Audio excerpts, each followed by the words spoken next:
আসসালামু আলাইকুম আপুরা, কেমন আছেন সবাই? ফারজানাস কালেকশন পেজ থেকে আমি ফারজানা ছোট একটা ভিডিওতে ওয়েলকাম করছি সবাইকে। অনেক আপুরা ইনবক্স করতেছিল রেগুলার এর জন্য। মানে ওরা লাক্সারি দেখতে দেখে আর ওদের ভালো লাগতেছে না।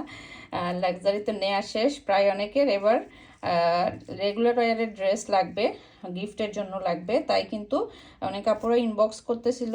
আপুদের জন্য কিন্তু কয়েকদিন আগেও একটা রেগুলার ওয়ারের ড্রেসের ভিডিও দিছি। এখন হচ্ছে আরও কিছু দেখাবো। আগেরটার প্রাইস একটু বেশি ছিল, এটার প্রাইস একটু কম আছে। আপনারা যার যেটা পছন্দ হবে সেটা কিন্তু নিতে পারবেন। খুব সুন্দর এই ড্রেসগুলো। এখানে কিন্তু প্রত্যেকটা ডিজাইনই কিন্তু সুন্দর। দেখেন এই যে এই কালারটা, এটা তো আমাদের পিকচার আপলোড করার সাথে সাথে কিন্তু অনেকগুলাই অর্ডার হয়েছে। এই ডিজাইনটা, তারপর হচ্ছে এই ডিজাইনটা, তারপর হচ্ছে এটা দেখেন এই ম্যাজেন্টাটাও কিন্তু খুবই সুন্দর। এরপর হচ্ছে এটা, তারপর হচ্ছে এটা, এটা খুবই সুন্দর একটা কালার। চলেন আমরা ড্রেসগুলো দেখবো।